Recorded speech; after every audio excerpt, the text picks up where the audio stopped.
Happy birthday. আজ ছিল 9 তারিখ, 9ই মে। আমার ভালোবাসার মানুষ, আমার স্বামী, আমার জীবন সঙ্গী, আমার বেঁচে থাকার মানে সব ওর ছিল আজকে জন্মদিন। জন্মদিনটা 9 তারিখ 9ই মে ছিল, কিন্তু তোমরা ভিডিওটা দেখবে 11ই মে। যেহেতু 9 তারিখে আর কি ভিডিওটা করেছি আর সেটাকে পোস্ট করেছি এডিট করে 11 তারিখে, তাই তোমরা ভিডিওটা দেখছো 11 তারিখ। তো কিছু বলার নেই, সবাই একটু আশীর্বাদ করো, পরে হলেও আশীর্বাদটা আশীর্বাদই হয়, করো। আর প্রথম আমি থ্যাংক ইউ জানাবো ওর বাবা মাকে, মানে আমার শ্বশুর মশাই শাশুড়ি মাকে। তারা যদি পৃথিবীতে ওকে না আনতো তাহলে আমি এত সুন্দর মানুষটাকে হয়তো পেতাম না, হয়তো কি পেতামই না, কারণ ওনারা জন্ম দিয়েছে বলেই আমি ওকে পেয়েছি। তাই প্রথম থ্যাংক ইউটা আমি জানাতে চাই আমার বাবা মাকে, মানে আমার শ্বশুর শাশুড়িকে। আজকের দিনটা ছিল আমার কাছে ভীষণ একটা আনন্দের দিন। ওর জন্য প্ল্যানিং করছিলাম সারা দিন ধরে। সংসারের কাজ তো আমাদের মেয়েদের প্রতিটা দিনই করতে হয়, এটা আমাদের রোজকার ডিউটি। তো আজকে কাজ করতে করতে আমি শুধু সকাল থেকে ভাবছি ওর জন্য কি প্ল্যান করা যায়। তো করতে করতে মেয়েকে বললাম কি করা যায় বল। তো দুজনেই ভাবতে ভাবতে আমি ভাবলাম যে এক কাজ করি, ওকে আজ বলবো যে আমি আজ যাব বাবার বাড়ি, ওর দেখবো রিয়াকশানটা কেমন হয়। তো সকাল থেকে ওকে আমি বলেই যাচ্ছিলাম যে আজ বাবার বাড়ি যাব।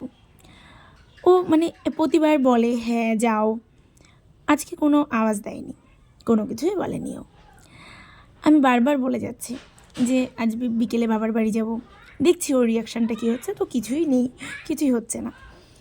তারপর বিকেলবেলায় ও যখন চলে গেল, আমি ভাবলাম যে তাহলে ওর জন্য এবার কেক আনতে যাব, ওকে একটা সারপ্রাইজ দেব। তো গেছিলাম মিটিংয়ে, যেহেতু আমরা একটা সমিতি করি, যেটা মহিলা সমিতি বলে, তো সেটা করি। তো সেই মিটিংয়ে গেছিলাম। তারপর মিটিংয়ে যাওয়ার পর আমি গেছিলাম মানে বাজারে যাব বলে একবারে রেডি হয়ে আমি মিটিংয়ে গেছিলাম। এবার ও তখন বাড়িতে ছিল। ও ভেবেছে আমি যেহেতু রেডি হয়ে গেছি, ও ভেবেছে হয়তো আমি বাবার বাড়িতেই যাচ্ছি। ও ধরেই নিয়েছে যে আমি বাবার বাড়িতেই যাচ্ছি, তাই আর কোনো প্রশ্ন করেনি। আর ও আমাকে বাবার বাড়িতে যাওয়ার কথা বললে ও আমাকে কখনো বারণ করে না, তাই সেদিকে বারণ টারণ কিছু করেনি। তারপরে এদিকে তো আমি প্ল্যান করছি ওর জন্য কি করা যায়। তো করার পর এবার ও চলে গেছে। যাওয়ার পর সন্ধ্যাবেলায় আমি চলে গেছি বাজারে। আমার মেয়ে বলছে আমিও যাব, তো চলো দুজনে মিলেই বাজারে চলে গেলাম। বাজারে গিয়ে ওর জন্য একটা কেক নিয়ে এসেছি। বাজারে গিয়ে ওর জন্য একটা কেক পছন্দ হয়েছে। কেকটা তোমরা দেখতে পাবে, এই দেখো অনেকগুলো কেক ছিল এখানে। তো তার মধ্যে আমার প্রতিটা কেকই পছন্দ হয়েছে, কিন্তু আমার যেহেতু ফ্রিজ নেই আর রাত 12টার পরে যেহেতু আমি একটু ওর জন্য সেলিব্রেশন করব, তাই বড় কেক আনলে যদি সেটা নষ্ট হয়ে যায় তখন আবার কষ্ট হবে। তার জন্য আর বড় কেকটা আনিনি, ওর জন্য একটা ছোটো কেক এনেছি এবং আমার মেয়ের চয়েসে। আর এই যে এইভাবে আমি সাজিয়েছি, ছোট মানে এমন কিছু করিনি, মানে ভালোবাসার মানুষকে যেটাই করি না কেন সেইভাবেই খুশি। তো এখন আমি তোমাদেরকে বলছিলাম যে এখন বাজে 12:30, ও এখনও পর্যন্ত বাড়িতে এলো না। সেটাই আমি বলছিলাম যে কখন বাড়ি আসবে, আর আমারও পেয়ে যাচ্ছিল ঘুম। তো আসছিল না, আমি পথ চেয়ে রাস্তার দিকে দাঁড়িয়ে বসেই আছি। তখন বাজে 12:30, মানে 12:15 এরকম। তারপর হঠাৎ দেখি বাবু এসছেন, এই দেখো গাড়ি তুললো, আর আমি এদিকে ঘরের ভেতরে দরজা জানলা বন্ধ করে লাইট বন্ধ করে বসে আছি। দেখো ওর রিয়াকশানটা কেমন হয়। এই দেখো মনে হচ্ছে ভূত দেখলো।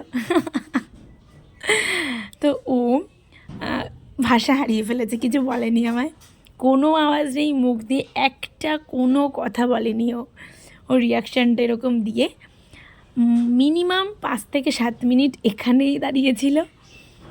দাঁড়িয়েছিল আর দাঁত দুটো হি করে বের করেছিল, আর কিছুই না, কোনো রিয়াকশান নেই। আর শুধু দেখছিল আমি এটা কী করলাম, এটা কী করেছি, এটাই ছিল রিয়াকশান ওর, আর কিছু না। আর বাদবাকি যেগুলো কেক কাটা বা ওর সাথে যে ভালো মুহূর্তগুলো কাটানো, সেগুলো একান্তই পার্সোনাল, তার জন্য ওগুলো আমি আর ভিডিওতে তুলে ধরিনি। তো এ পর্যন্তই, দেখা হবে নেক্সট ভিডিওতে। রিয়েল তো রিয়েল।